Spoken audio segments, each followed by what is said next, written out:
Bulletin में सबसे पहले बात करेंगे वजीर आजम की। मरियम नवाज के एतराफी बयान पर इमरान खान की कड़ी तनकीद।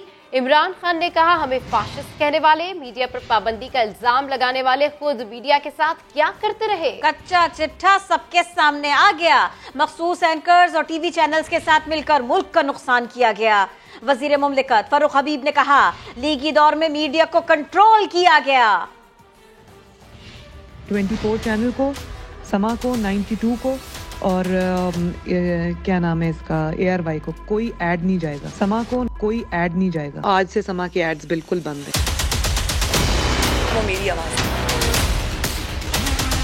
मरियम नवाज का एतराफी बयान, वजीर आजम इमरान खान की सख्त तनकीद। कहा, जो हमें फाशिस्ट कहते हैं खुद मीडिया के साथ क्या करते रहे हैं। मरियम नवाज आखिर किस हैसियत में मीडिया को इश्तिहारात देने या रोकने के लिए हुक्म देती रहीं। वजीर आजम ने कहा कि मखसूस एंकर्स और टीवी चैनल्स के साथ मिलकर मुल्क का नुकसान किया गया। जो कहते हैं कि हम मीडिया पर पाबंदी लगा रहे हैं, उनका कच्चा चट्ठा सबके सामने आ चुका है। पार्टी रहनुमाओं और तर्जुमानों के इजलास में वजीर इत्तलाआत ने कार्रवाई के हवाले से भी वजीर आजम को आगाह किया। मीडिया से गुफ्तगू में वजीर मुमलिकत फारूक हबीब ने कहा कि लीगी दौर में मीडिया को कंट्रोल किया गया। एक खास ग्रुप को जो है वो 3 अरब से जायद इश्तिहारात दिए जा रहे थे, नवाजा जा रहा था। और यहाँ बहुत सारे ऐसे चैनल्स जो कि टॉप 5 की जिनकी रेटिंग आती है, उन चैनल्स के इश्तिहारात अगर आप देखें तो किसी को 8.5 करोड़, किसी को 18 करोड़, इससे इतने इश्तिहारात फराहम किए गए, क्योंकि ये फैशिज्म उस दौर के अंदर नाफिज था। फारूक हबीब का मजीद कहना था कि मौजूदा हुकूमत में मीडिया को मुकम्मल आजादी है। इश्तिहारात के जरिए किसी के बाजू नहीं मरोड़े जा रहे। काफी कुछ सामने आ रहा है और कुछ दावे भी हो रहे हैं। हुकूमत के खिलाफ ट्वीट करने के लिए एंकर्स को 50-50 लाख रुपए की पेशकश हुई। मुअव्विन खुसूसी शहबाज गिल ने ऐसा दावा किया। कहा, मरियम नवाज ने इश्तिहारात बंद कराने का एतराफ किया। अब इस पर चुप नहीं रहेंगे, मामला FIA को भेजेंगे। FIR भी दर्ज हो सकती है। दो बड़े शोध करने के जर्नलिस्टों ने बताया कि हमें 50 लाख रुपया ऑफर किया गया जंग ट्वीट कर तो हुकूमत के खिलाफ। मरियम सफदर साहबा आई थी बेनकाब करने इदारों को। बेनकाब किसको कर गई? अपने आप को। जब ये मानना पड़ा कि 92 न्यूज, समा टीवी और ARY को मैंने बंद किए थे एडवर्टाइजिंग। ऑडियो के ऊपर हम चुप नहीं बैठेंगे, इसके ऊपर इसको मंतकी अंजाम तक पहुंचाया जाएगा। मोहतरमा ने अब ये मान लिया है, अब अगला मरहला इसको इस पे सजा दिलवाने का है। फवाद चौधरी साहब इसको बहुत बारीक बीनी से देख रहे हैं। FIA को भी ये मामला भिजवाया जाएगा, लिखा जाएगा। कोई FIR देनी बनती है तो वो भी दी जाएगी। अगर इस टब्बर से रिकवरी करनी है उस पैसे की, और जिन चैनल को पैसे नहीं दिए गए उन चैनल को इस टब्बर से रिकवरी करके दिए जाने पैसे, तो वो भी मामला देखे जाएंगे। किसी सूरत मीडिया के इस्तेहसाल को नहीं बख्शा जाएगा। जाले रहनुमा खुर्शीद शाह का कहना है कि मरियम नवाज का इश्तिहारात रोकने की गलती का एतराफ अच्छी बात है। मरियम नवाज शायद आइंदा ऐसा ना करें। समा के नुमाइंदा खुसूसी अब्बास शबीर को इंटरव्यू में कहा, दुआ है साबिक चीफ जस्टिस पर लगा इल्जाम झूठ हो।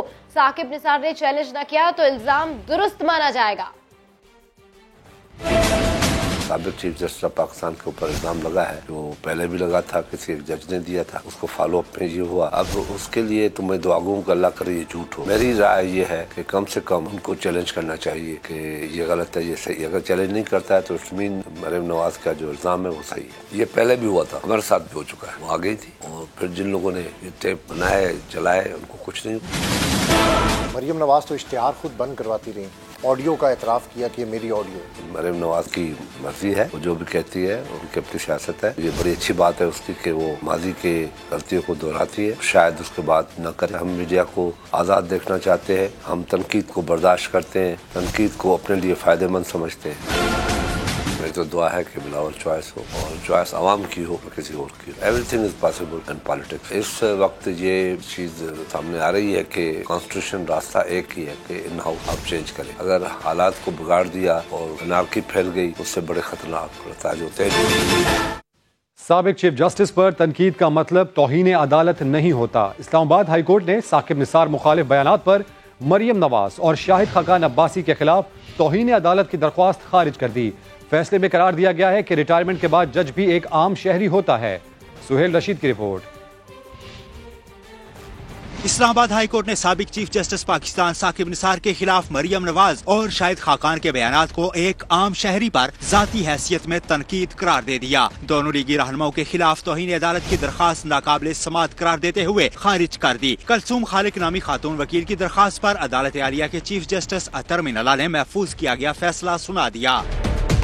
फैसले में कहा गया है कि रिटायरमेंट के बाद जज किसी अदालत का हिस्सा नहीं रहता बल्कि एक आम आदमी होता है। साबिक चीफ जस्टिस पर तनकीद तौहीन अदालत के जुमरे में ही नहीं आती। ये भी लिखा कि जजिस का काम इंसाफ की फ्राहमी है, उन्हें अवामी तनकीद से इस्तिस्ना हासिल नहीं। एक आजाद जज तनकीद से कभी भी मुतासिर नहीं होता। फैसले में कहा गया है कि दरखास्त गुजार साबिक चीफ जस्टिस पर तनकीद से रंजीदा नजर आती हैं, लेकिन प्राइवेट पर्सन की हद के इज्जत पर तौहीन अदालत की कार्रवाई नहीं बनती। आम शहरी की इज्जत की हिफाजत के लिए कानून में दीगर शिकें मौजूद हैं। दरखास्त नाकाबिले समात करार देकर खारिज की जाती है। सुहेल रशीद, समा, इस्लामाबाद। उधर Gilgit Baltistan high court bar association ने साबिक चीफ जज राना शमीम के बयान हलफी को अदलिया की साख को दागदार करने की कोशिश करार दे दिया।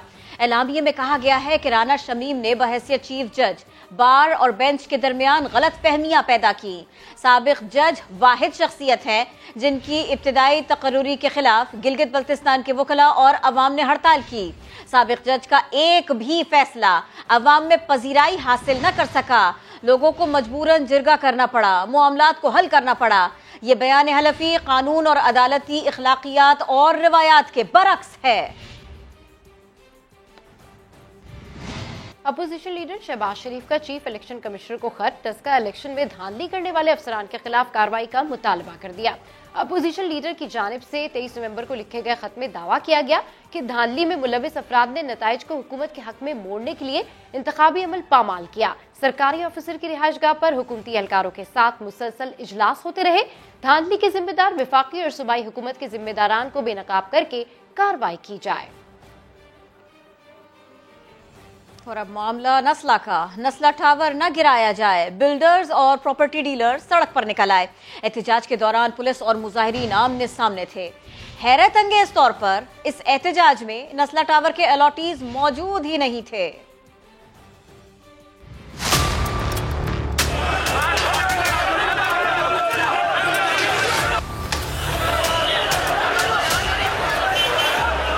नस्ला टावर के सामने पुलिस और मुजाहिरीन के दरमियान धक्कम पेल भी हुई और शेलिंग भी।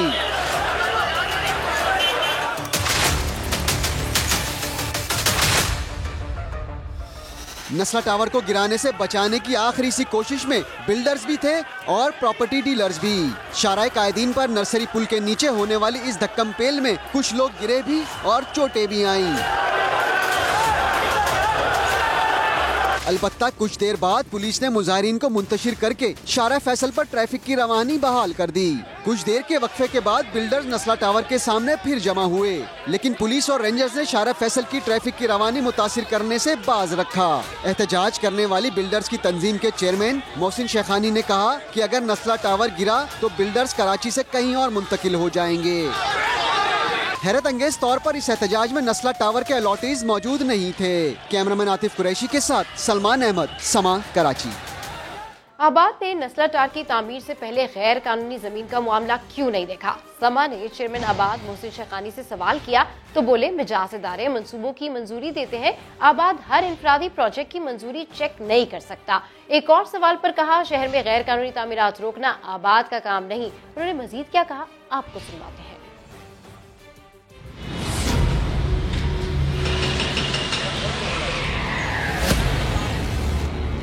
आबाद को ही देखना था ना कि जब नस्ला टावर बन रहा था तो उस वक्त इलीगल कितनी ज़मीन है, जाहिर है उस वक्त आपने उसको क्यों नहीं रोका, उस वक्त आपकी आंखें क्यों बंद कर रखी थी? देखें, हम जो अप्रूवल अथॉरिटीज़ हैं वहाँ से ये अप्रूव होता है, उन मास्टर प्लान का काम है। मेरा काम किसी इंडिविजुअल का अप्रूवल लेने जा रहा है, वो मेरा काम नहीं है, मेरा काम नहीं है। तो ये शहर का जो हुलिया बिगड़ा है, इसके हवाले से कोई आपके जो मेंबरान हैं उनके खिलाफ कोई कार्रवाई करेंगे कि वाकई शहर का हुलिया बिगड़ा है? आपकी वजह से नहीं, आपके मेंबरान की वजह से। पूरे शहर में कंस्ट्रक्शन हो रही है इलीगल, आप नहीं बोल रहे, आप कह रहे हैं आबाद तो एक इदारा है, एक एसोसिएशन है। आबाद कोई ऐसा पावर नहीं है जो अथॉरिटीज हो, कोई ऐसी विंडो क्रिएट करे जिसके बाद कोई इदारा भी ब्लैकमेल ना करे। इमारत गिर रही है तो आज एहतजाज किया जा रहा है। इतने साल खामोश रहे, कभी देखा नहीं कि SBCA और KDA के सामने कितने एहतजाज किया आपने? देखिए, हम बिजनेस कम्युनिटी है, हम तो एक लेवल पे एक ऐसा टाइम आता है जब बिल्कुल कोई वसाइल नहीं होते, कहीं हम समझते हैं कि इसके बाद कोई रास्ता नहीं है, जब भी कारोबार बंद करता है। कौन अपना कारोबार बंद करता है यार? ये मामला एक दिन में तो खराब हो नहीं गए। सड़कों के कमर्शियल इस्तेमाल की NOC किसने दी? वजीर बल्दियात से नासिर हुसैन शाह ने सारा मलबा साबिका मकामी हुकूमतों पर डाल दिया। कहते हैं 40 से ज्यादा रोड्स कमर्शियल किए गए। कुछ रोड्स के NOC नेमतुल्लाह और कुछ मुस्तफा कमाल के जमाने में हुए। मंजूर काका की पाकिस्तान वापसी के सवाल पर नासिर हुसैन शाह बोले, पहले जो यहाँ मौजूद हैं उन पर एक्शन होना चाहिए। टावर के खिलाफ ज़ाब्ता तामीरात का जिक्र है कराची में, तो मंजूर कादिर काका का जिक्र भी उनको भी याद करना चाहिए। वो शख्स कब पाकिस्तान वापस आएगा, हुकूमत उसको कब वापस लाएगी, जिसके ऊपर बहुत बड़े बड़े चार्जेस हैं। पहले तो जो यहाँ पे मौजूद है इन पर भी एक्शन होगा और उन पर भी बिल्कुल होना चाहिए, जिसने भी गलत तरीके से कोई गलत काम किया है। NOCs की आपने बात की तो आप सब ने देखा होगा कि ये NOCs जो हैं ये उस वक्त की जो मुकामी हुकूमतें थीं उन्होंने दिए, और उस वक्त 40 से ज़्यादा रोड जो हैं वो कमर्शियल किए गए थे, जिसमें कुछ रोड नेमतुल्लाह मरहूम साहब के ज़माने में हुए थे और कुछ जो हैं वो मुस्तफ़ा कमाल साहब के ज़माने में हुए। और उसके बाद फिर दीगर इदारों ने उनको NOC ज़रूर दी होंगी, लेकिन उनको कमर्शियल करना और फिर वहाँ पे इस तरह के अप्रूवल देना उस वक्त की मुकामी हुकूमतों के पास था।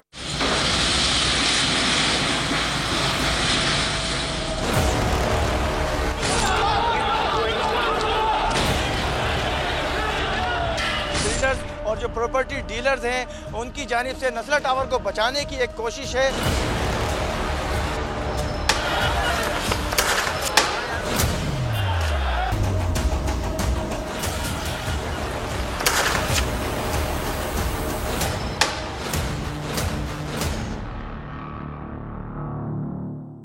नस्ला टावर केस की समाअत के दौरान चीफ जस्टिस ने जमात इस्लामी कराची के अमीर हाफिज नईमुर रहमान को झाड़ पिला दी।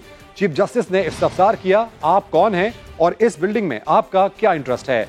अदालत से बाहर जाकर तकरीर करें, यहां सियासत ना करें। अमीर जमात इस्लामी कराची हाफिज नईमुर रहमान नस्ला टावर केस में फरीक बनने के लिए सुप्रीम कोर्ट कराची रजिस्ट्री में पेश हुए। हाफिज नईमुर रहमान ने बात करने की कोशिश करते हुए कहा कि उन्हें थोड़ा सा सुन लिया जाए, जिस पर चीफ जस्टिस गुलजार अहमद ने हाफिज नईमुर रहमान की सख्त सरजनिश करते हुए कहा कि यहाँ किसी सियासी तकरीर की इजाजत नहीं देंगे, जाएं बैठ जाएं जाकर। हाफिज नईमुर रहमान ने कहा कि अदालत सिंध हुकूमत को अलाटीज को रकम की अदायगी का पाबंद बनाए, जिस पर चीफ जस्टिस ने कहा कि अदालत अलाटीज को रकम की अदायगी का हुक्म दे चुकी है। चीफ जस्टिस गुलजार अहमद ने हाफिज नईमुर रहमान से सवाल किया कि आपका इस इमारत में क्या मफाद है। हाफिज नईमुर रहमान ने कहा कि वो शहरी हैं इसलिए आए हैं, जिस पर चीफ जस्टिस गुलजार अहमद ने कहा कि तकरीरें और सियासत यहाँ से बाहर जाकर करे। हाफिज नईमुर रहमान अदालत से बाहर आए तो कहा कि उन्होंने अपना फर्ज अदा कर दिया है। मैंने बहरहाल अपनी तरफ से नस्ला टावर के उन मुतासिरीन का मुकदमा यहाँ पर पेश किया। चीफ जस्टिस साहब ने ये फरमाया कि इस पर हम ऑलरेडी डिसीजन दे चुके हैं। मैंने उनसे कहा कि आप कंपनसेशन को इंश्योर करें, जिस पर उन्होंने कहा कि हमने कंपनसेशन का ऑर्डर भी किया हुआ है। तो मैंने कहा कि ये कंपनसेशन बिल्डर से कोई वसूल नहीं कर सकता। चीफ जस्टिस साहब ने इस पर हमसे ये कहा कि आप यहाँ पर गुफ्तगू ना करें, जिस पर मैंने उनसे ये दरख्वास्त की कि हमें इंटरवीनर बनने का मौका फराहम किया जाए, और जमात इस्लामी ने यह तय किया है कि हम इस केस में इंटरवीनर बनेंगे, दरख्वास्त देंगे। इधर कमरा अदालत के अंदर चीफ जस्टिस ने कमिश्नर कराची इकबाल मेमन से कहा कि नस्ला टावर को नीचे से गिराने का ये क्या तरीका है, जिस पर कमिश्नर कराची ने कहा कि आज शाम से ऊपर से काम भी शुरू हो जाएगा। चीफ जस्टिस ने सवाल किया कि माहिरीन से मदद ली है या खुद ही कर रहे हैं, नस्ला टावर गिराने का काम कब मुकम्मिल करेंगे? आपको 1 हफ्ते का वक्त दिया था, सिर्फ 200 लोग काम कर रहे हैं, 400 लोगों को लगाएं। सुप्रीम कोर्ट ने कमिश्नर कराची को 1 हफ्ते में नस्ला टावर गिराने का हुक्म देते हुए रिपोर्ट पेश करने की हिदायत की। कैमरामैन कामरानुद्दीन के साथ इरफानुल हक, समा, कराची। सट्टेबाजों बाज आ जाओ, खबर की तफसील इसी बुलेटिन में। मिलिट्री लैंड के कमर्शियल इस्तेमाल का केस, सुप्रीम कोर्ट ने सेक्रेटरी दिफा को मुसल्लह अफवाज के सरबराहों के दस्तखत के साथ रिपोर्ट और पॉलिसी पेश करने का हुक्म दे दिया। चीफ जस्टिस ने कहा, आप सिनेमा और रिहायशी प्रोजेक्ट्स चला रहे हैं, आप इस्लामाबाद में बैठते हैं, एक कर्नल और मेजर को कंट्रोल नहीं कर सकते, वो इस इलाके का किंग बना हुआ है। सेक्रेटरी दिफा ने कहा, मुसल्लह अफवाज का फैसला है कि कमर्शियल सरगर्मियों की इजाजत नहीं देंगे। अदालत ने कहा, जो कुछ हो गया है उसका क्या होगा, ये कैसे ठीक करेंगे। मजीद तफसीलात बता रहे हैं इरफानुल हक।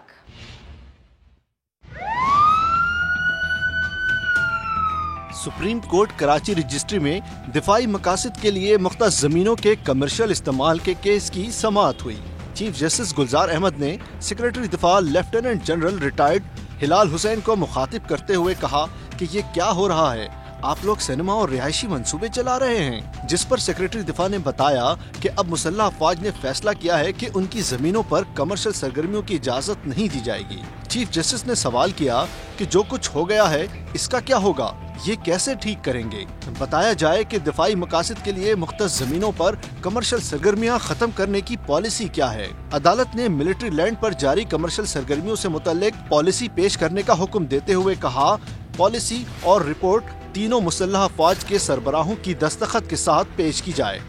चीफ जस्टिस गुलजार अहमद ने लेफ्टिनेंट जनरल रिटायर्ड हिलाल हुसैन से ये भी कहा कि आप इस्लामाबाद में बैठते हैं, मगर यहाँ बैठे एक कर्नल एक मेजर को कंट्रोल नहीं कर सकते, वो इलाके का किंग बना हुआ है, हाउसिंग सोसाइटियाँ बन रही हैं, क्या दिफाई मकासद रह गए हैं।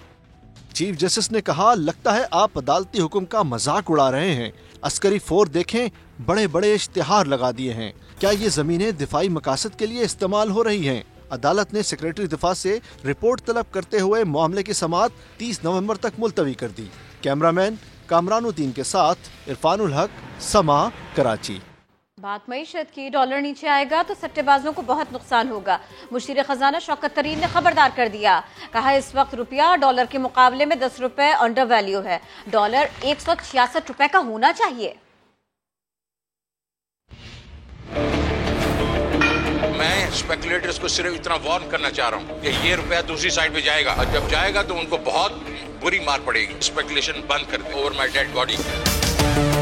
कोई ऐसी चीज नहीं होगी एटलीस्ट ऑन माय वॉच जिसके बीच में डिस्टॉर्शन क्रिएट करेंगे हम मार्केट। देखा जाए कि हो क्यों रहा है ये इन्फ्लेशन। हालांकि मैंने पेट्रोल के ऊपर सारे टैक्सेस खत्म किए, ये बिल्कुल अनप्रेसिडेंटेड है पाकिस्तान की हिस्ट्री। 17% सेल्स टैक्स है, इस वक्त 0 लगाया हुआ है, उसके बावजूद भी 143-44 रुपए पे तेल है। जो है नेशनल मार्केट $600 से $1350 पे चला गया। ये जो साइकिल है ये पूरी दुनिया को हिट कर रहा है। हम एक्सपेक्ट कर रहे हैं इंशाल्लाह ये साइकिल 3 से 4 महीने जो है उसमें टूटेगा। जैसे वो टूटेगा तो आप देखेंगे हम सारा का सारा बेनिफिट जो है अपनी आवाम तक पहुंचाएंगे। मिनी बजट, अरे भाई आप ये कहना चाह रहे हैं IMF ने जो हमें कुछ कहा है तो वो टैक्सेस वगैरह के बारे में, टैक्सेस नहीं बढ़ेंगे, आपके जो है एग्जम्पशंस कुछ विड्रॉ होंगी। मैंने कहा था कि हम टैक्सेस नहीं बढ़ाने देंगे, जो ऑलरेडी पैसे लोग टैक्स दे रहे हैं उनको ऊपर हम और टैक्सेस नहीं लगाने देंगे। जब टैक्सेस वगैरह में कई चीजें वो करना चाह रहे थे, हमने उनको उसमें मना किया। इंटरबैंक में अमेरिकी डॉलर की कदर में आज 48 पैसे का इजाफा हुआ, जिसके बाद डॉलर 175 रुपए 46 पैसे का हो गया। अमेरिकी डॉलर तारीख की बुलंद तरीन सतह पर पहुंचने के बाद रिकॉर्ड सतह से नीचे आ गया। करेंसी डीलर्स के मुताबिक इंटरबैंक में डॉलर 175 रुपए 46 पैसे पर बंद हुआ। इंटरबैंक में आज दौरान ट्रेडिंग डॉलर 176 रुपए 55 पैसे की रिकॉर्ड सतह पर भी पहुंचा था। मुशीर खजाना शौकत तरीन ने डॉलर की कीमत में गैर मामूली इजाफे को अफवाहों से जोड़ा था। मुशीर खजाना शौकत तरीन ने डॉलर की कीमत में जल्द बड़ी कमी का इशारा भी दिया है। महंगाई की सतह अवाम के लिए अच्छी खबर आई। आलमी मंडी में खाम तेल 2 माह की कम तरीन सतह पर आ गया। जनूबी अफ्रीका में नया कोरोना वेरिएंट सामने आने पर आलमी मंडी में खलबली मच गई। तेल की मांग में कमी के डर से ब्रेंट ऑयल $74 फी बैरल से भी नीचे आ गया। मौजूदा माली साल मुआशी तरक्की हदफ से बढ़कर 5.5% तक हो जाएगी। वजारत मनसूबाबंदी ने पहली सहमाही इक्तिसादी जायजा रिपोर्ट जारी कर दी। रिपोर्ट के मुताबिक गाड़ियों की सेल में 81% इजाफा हुआ, बड़ी सनतों की पैदावार भी बढ़ गई। तरसीलात ज़र 12.5% इजाफे से 3 माह में $8 अरब तक पहुंच गई। रिपोर्ट में बताया गया है कि पहली सहमाही में महंगाई 8.6% रही, जबकि सालाना हदफ 8% है। कलेजा कट गया, ऐसी खबर आई। कराची के इलाके गुलशन हदीद में कचरे के ढेर से झुलसी हालत में 9 मौलूद मिला। मासूम को तशवीशनाक हालत में NICH मुंतकिल कर दिया गया। इस हवाले से रिपोर्ट कर रहे हैं अहमद रहमान खान। नौमौलूद बच्चे को इंतहाई तशवीशनाक हालत में कराची के national institute of child health लाया गया। ईदी रजाकार के मुताबिक उसे ये नौमौलूद गुलशन हदीद में कचरे के ढेर से मिला था। कचरे में आग लगी थी, जिसकी हिद्दत से नौमौलूद भी मुतासिर हुआ। कचरा भी है और झाड़ियाँ भी थी, वहाँ पे कीकर वगैरह, कांटे वगैरह जो होता है, और वहाँ आग लगी हुई थी साहब। आग के अंदर था ये बच्चा, बस निकाला और हम गाड़ी में शिफ्ट करवाया और यहाँ पे ले आए जिनाब।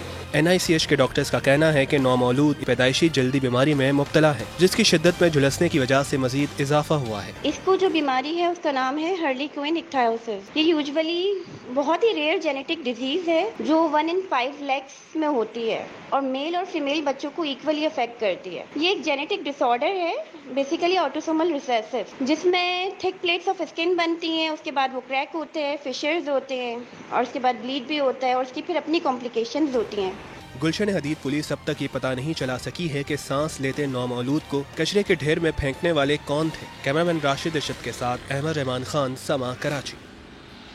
अफसोसनाक खबर शामिल करेंगे बहावलपुर से, जहां रोड क्रॉस करते हुए 3 बच्चों की जान चली गई। वर्सा ने इंकशाफ किया है कि स्कूल इंतजामिया ने तीनों बच्चों को सड़क पर गाड़ियां रोकने की हिदायत दी थी। एहसन अंसारी रिपोर्ट कर रहे हैं। छुट्टी हुई है, घर जा रही थी, यहाँ 7वीं क्लास में पढ़ती थी। ये कैसी गफलत थी, ये कैसी लापरवाही थी। बहावलपुर में स्कूल इंतजामिया ने 10 और 15 साल के बच्चों को कौमी शाहरा पर तेज रफ्तार ट्रैफिक रोकने पर लगा दिया, ताकि बाकी छोटे बच्चे स्कूल वापसी पर रोड क्रॉस कर सकें। 15 साल की अलीजा, 10 साल की किरण और 10 साल का इरफान स्कूल इंतजामिया के इस हुक्म पर कौमी शाहरा पर आए तो तेज रफ्तार ट्रॉलर की जद में आ गए। मैंने आज अपनी आंखों के साथ जो है ये हादसा देखा है। आगे कट के ऊपर एक बच्चा है, स्कूल वाले ने छोड़ा हुआ है, ठीक है, और इधर रुकवा रहा है और ट्रक वाला रुका और पीछे ट्राले वाला हाई स्पीड से आया। ये ट्राले वाला हाई स्पीड से आया है और ये आगे ट्रक को लेते हुए चला गया है। नीचे बच्चियों को भी रौंद दिया है, 4 बच्चियां हैं। स्कूल इंतजामिया की इस गफलत पर मुश्तहल अफराद ने स्कूल में तोड़ फोड़ कर दी, कौमी शाहरा भी ब्लॉक कर दी। जिस ट्रक वाले की गलती से ये इंसिडेंट हुआ है वो हम गिरफ्तार कर चुके हैं। जिस स्कूल वाले के ऊपर ये बात एलिगेशन है उसको हम गिरफ्तार कर चुके हैं। वजीर आला पंजाब उस्मान बुज़दार ने DPO से वाक़े की रिपोर्ट मांगी। हमारी सजेशन तो ये है कि हाईवे के साथ स्कूल होना नहीं चाहिए। अभी स्कूल की इजाज़त कौन देता है? उसको यही कहते हैं कि ये रोड से कम 110 फुट दूर होनी चाहिए। इंतजामिया की गफलत और लापरवाही पर स्कूल सील कर दिया गया है। आगे बढ़े, आपको बताएं लाड़काना में चांडका मेडिकल कॉलेज के हॉस्टल से तालिबा नौशीन काजमी की पंखे से लटकी लाश मिली। वाकया खुदकुशी है या कत्ल, पुलिस ने इस सिलसिले में तफ्तीश का आगाज कर दिया। वालिद का कहना है कि उनकी बेटी किसी ज़हनी दबाव का शिकार रही थी। लाड़काना के चांडका मेडिकल कॉलेज के हॉस्टल से तालिबा की पंखे से झूलती लाश मिलने का मामला। वाकया खुदकुशी है या कत्ल, पुलिस गुत्थी सुलझाने में मसरूफ है। इब्तिदाई पोस्टमार्टम रिपोर्ट के मुताबिक नौशीन काजमी की मौत फंदा लगने से हुई है। फाइनल ईयर की तालिबा नौशीन के वालिद कहते हैं कि बेटी खुदकुशी नहीं कर सकती। ये बोल रहे हैं कि ये वाकया जो है ये 8-9 के करीब हुआ था। 1:30 बजे के बाद उन्होंने बोला कि हमने दरवाज़ा जो है वो खटखटाया, आवाज़ नहीं आ रही थी। फिर उन्होंने जो है वो दरवाज़ा को जो है बकौल उनके कि हमने तोड़ा है, बच्चे पंखे से लटकी हुई थी। चांडका मेडिकल कॉलेज की इंतजामिया ने तहकीकात के लिए कमेटी कायम कर दी है। इन्वेस्टिगेशन हो रही है, हमने कमेटी बनाई है यूनिवर्सिटी के डीन के चेयरमैनशिप में। उसमें एक प्रोफेसर लिया है फॉरेंसिक का, एक प्रोफेसर साइकेट्री का लिया है, एक प्रोफेसर हमने मेडिसिन का लिया है। वाकई के खिलाफ यूनिवर्सिटी के तालिबे इल्मों ने एहतजाजी मुजाहिरा किया। लड़काना के इसी चाणका मेडिकल कॉलेज के हॉस्टल से 2 साल पहले भी एक तालिबा निमरता कुमारी की पंखे से लटकती लाश मिली थी। वज़ीर-ए-आज़म इमरान खान से अब्दुल अलीम खान की मुलाकात, वजारत से इस्तीफे समेत अहम उमूर पर बातचीत की गई। अलीम खान ने वज़ीर-ए-आज़म से दरख्वास्त की कि टीवी चैनल की मिल्कियत के बाद सीनियर वजीर पंजाब के ओहदे और गैर जानिबदारी को बरकरार रखना मुश्किल होगा। वज़ीर-ए-आज़म ने अलीम खान को मुस्ताफ़ी होने की इजाज़त दे दी। अलीम खान बतौर सीनियर वजीर और वजीर खुराक अपना इस्तीफ़ा वजीर आला पंजाब को भिजवाएंगे। समा से बात करते हुए शुएब मलिक का कहना था, बाबर आजम जैसे खेल रहे हैं खेलते रहें। और सानिया मिर्जा कहती हैं शौहर को सपोर्ट करती हैं, लेकिन मैदान में खिलाड़ी को खुद ही कारकर्दगी दिखानी होती है। अच्छा सानिया जी, ये बताइए कि आपकी सपोर्ट का कितना दखल था इनकी कामयाबी में, इनकी परफॉर्मेंस में इस दफ़ा?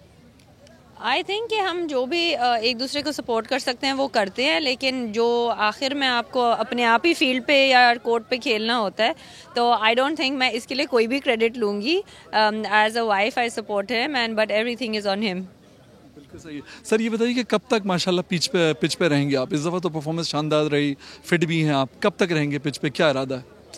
देखिए, मैं बहुत दफ़ा कह चुका हूँ कि रिटायरमेंट का मेरा अभी कोई ऐसा सच प्लान नहीं है, और ये सिर्फ मेरे हाथ में नहीं है। टीम की रिक्वायरमेंट जो है, जो कैप्टन है उनसे डिस्कस होगा, जब भी होगी आप सब लोगों को पता चलेगा, लेकिन फ़िलहाल कोई भी ऐसा प्लान नहीं है। बिल्कुल सही है। जब ये मौजूद होती हैं स्टेडियम में, उस वक्त परफॉर्मेंस जो है इम्प्रूव हो जाती है? देखिए, ये तो ऐसा क्वेश्चन है, जब आपकी वाइफ आपके साथ होती है आपको कॉन्फिडेंस मिलता है? बिल्कुल यकीनन। तो फिर आपको पूछना ही नहीं चाहिए था ये जवाब। हेडलाइंस होंगी ब्रेक के बाद, देखते रहिए समा।